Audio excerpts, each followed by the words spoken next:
4 main pin positions, right? Home base is just code for classic side control. Head control, underhook, shoulder pressure, everything in tight. Home base, right? 100 kilos is the absence of the underhook, where I reach back, my palms are in the floor, blocking the head, blocking the hip, heavy with my chest. 100 kilos is an expression of weight, right? So I'm heaviest with my chest here. Saddle, also known as underhook side control. I take that underhook and I specifically switch my hips here. Underhook, side control, arm isolated. Not to be confused with Ohio, also known as overhook side control.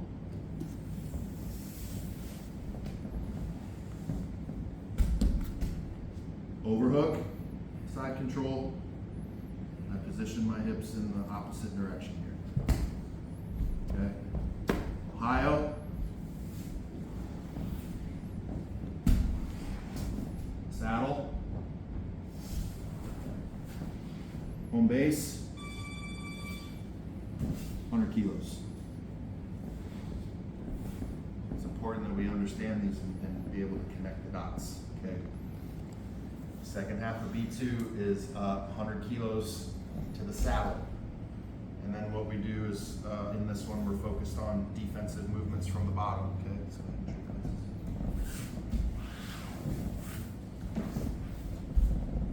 we go 100 kilos. 100 kilos to the saddle.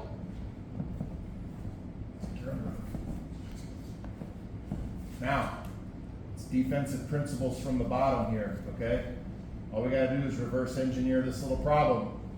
What is it that's keeping him stuck to me right now? Huh? The underhook. So what do you think I'm gonna wanna do to improve my position on bottom? I wanna regain my own underhook, right? So, so against the saddle, the concept that we steer into is the neck punch. In the gi, it's nice because I can just take a fistful of collar here. And as I punch and hip out, what all that space allows me to do is to take my underhook back.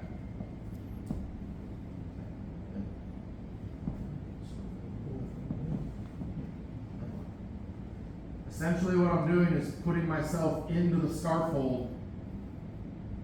You know, I talk about the noogie position, the playground like headlock that the bully might try. I tell you guys not to fear the scarf because we've got about half a dozen different ways that we can escape from here now. Okay? Go ahead and rewind. But you got to understand the nature of the offense and the pin that you're caught in, okay? There's a couple things that I can do against the underhook here if he leaves his head exposed, okay? I can push and rock up here, for sure. Okay, that's a pretty easy one. But we want to take a different approach here.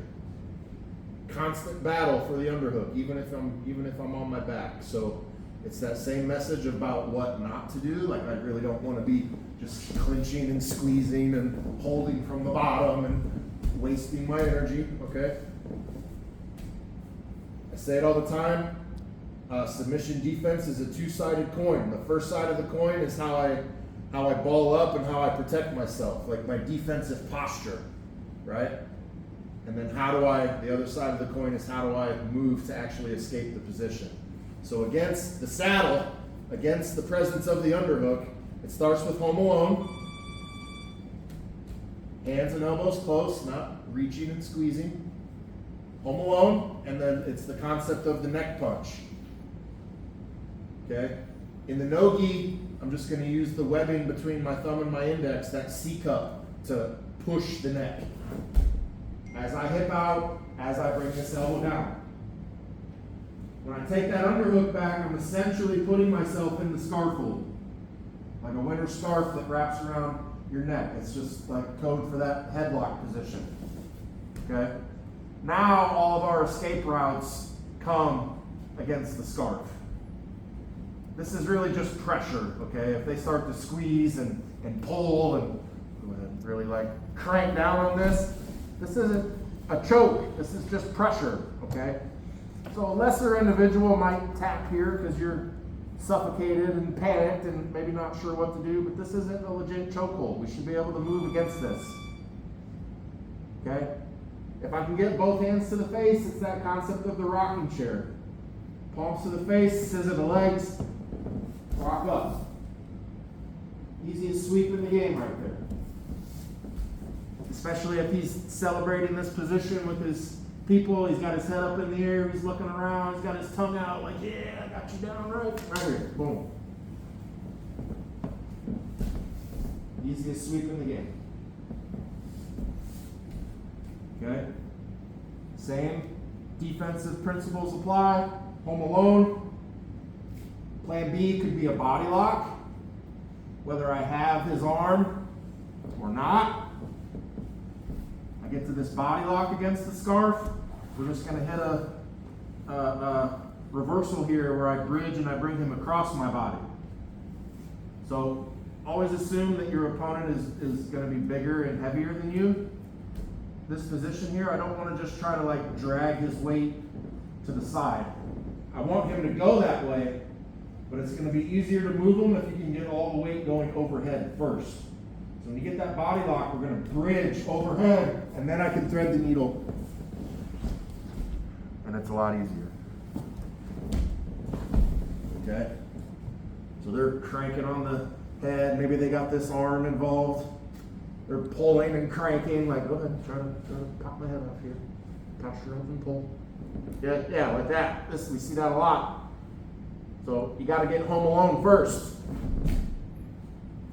Okay? We talked about the rocking chair. Body lock, I go flat, bridge overhead, take them to the side. Okay? Third way out would be the pancake sweep. I get the home alone, I bridge on or post on the face. This inside arm is going to go palm up on the back of the knee. And I can use it to lift it towards the ceiling, okay? So just like the Von Flew choke where I walk towards the north-south, I'm doing that same thing here, but I'm basically just creating a dead zone for him to fall into. So when I get here, I simply thread the needle. Finish on top. Okay, still rolling.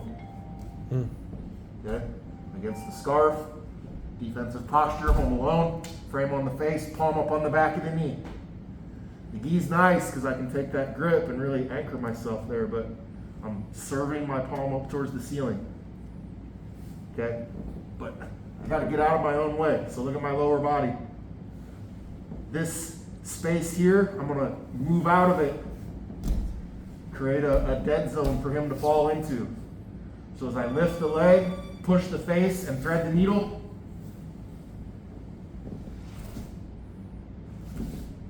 okay? I call it the pancake sweep because like it's as easy as flipping flapjacks in the pan, okay? Just put them on their back there. Start. The last one has 2 branches off of it. Okay, it'd be the concept of like a back take. Whereas like a home alone, I get the elbow down. Now, once I'm here, and they might give this up really easily. This foot goes inside this knee.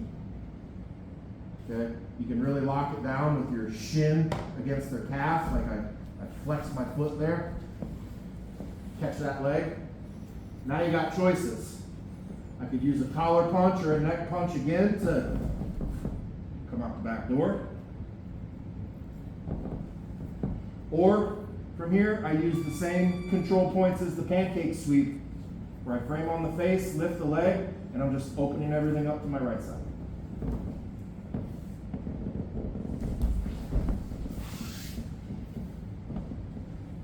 Okay?